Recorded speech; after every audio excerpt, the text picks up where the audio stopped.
નમસ્કાર મિત્રો, જાણો કોણ છે મોહિત પાંડે, જેમને અયોધ્યા રામ મંદિરના પૂજારી માટે 3000 લોકોમાંથી પસંદ કરવામાં આવ્યા.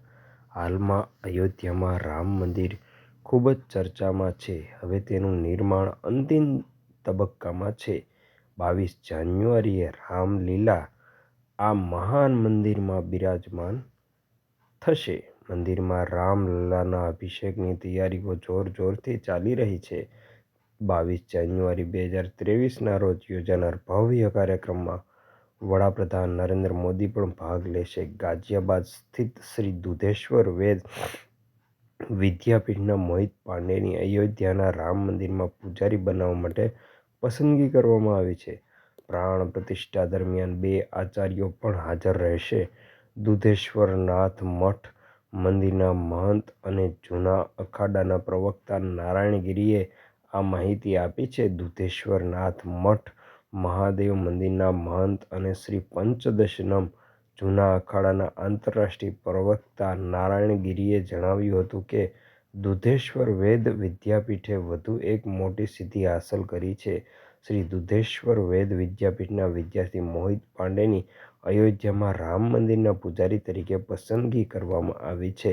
મંદિરમાં ભગવાન રામની સેવા કરવા માટે પૂજારીઓની નિમણૂક કરવામાં આવનાર છે, જેમાં માટે દેશભરના 3000 વિદ્યાર્થીઓ અને પૂજારીઓના ઇન્ટરવ્યૂ લેવામાં આવ્યા હતા. ઇન્ટરવ્યૂ બાદ રામ મંદિરના પૂજારી તરીકે 50ની પસંદગી કરવામાં આવી છે. રામલલ્લાના સેવક તરીકે પસંદ કરાયેલ મોહિત પાંડે હાલમાં તિરુપતિમાં તિરુમાલા તિરુપતિ દેવસ્થાનમ (TTD) દ્વારા સંચાલિત શ્રી વેંકટેશ્વર વૈદિક યુનિવર્સિટી (SVVU) ખાતે MA આચાર્ય અભ્યાસ કરી રહ્યા છે. તે ઉત્તર પ્રદેશના સીતાપુરના રહેવાસી છે. પ્રથમ વર્ગના સન્માન સાથે સ્નાતક પૂર્ણ કર્યા પછી તેમણે MA આચાર્ય અભ્યાસક્રમમાં પ્રવેશ મેળવ્યો. હાલમાં મોહિત પાંડે સામવેદ વિભાગમાં પ્રથમ વર્ષમાં અભ્યાસ કરે છે.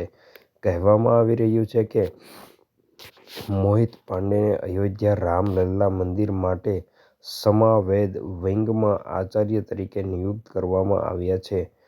નિમણૂક પહેલાં મોહિત પાંડે 6 મહિનાના તાલીમ સમયગાળામાંથી પસાર થયા છે. મોહિત પાંડે અને અન્ય પસંદ કરાયેલા ઉમેદવારોને પહેલા 6 મહિનાની ટ્રેનિંગ આપવામાં આવશે. ત્યારબાદ તેમને ભગવાન રામની સેવા માટે નિયુક્ત કરવામાં આવશે. નારાયણ ગિરીએ કહ્યું હતું કે મોહિત પાંડેની પસંદગી માત્ર ગાઝિયાબાદ માટે જ નહીં પરંતુ સમગ્ર ઉત્તર પ્રદેશ માટે ગર્વની વાત છે. આચાર્ય તયોરાજ ઉપાધ્યાય અને શ્રી દુધેશ્વર વેદ વિદ્યાપીઠના આચાર્ય નિત્યાનંદ અયોધ્યામાં બની રહેલા ભવ્ય રામ મંદિરના અભિષેક સમારંભમાં ભાગ લેશે. તેઓ 8 જાન્યુઆરીથી 24 જાન્યુઆરી સુધી વેદ પાઠ કરશે. ભારતમાં કેટલાક પ્રખ્યાત, પ્રાચીન અને ઐતિહાસિક મંદિરો છે, પરંતુ અયોધ્યાનું રામ મંદિર એટલા માટે પણ ખાસ છે કારણ કે લગભગ 500 વર્ષથી લાંબી લડાઈ બાદ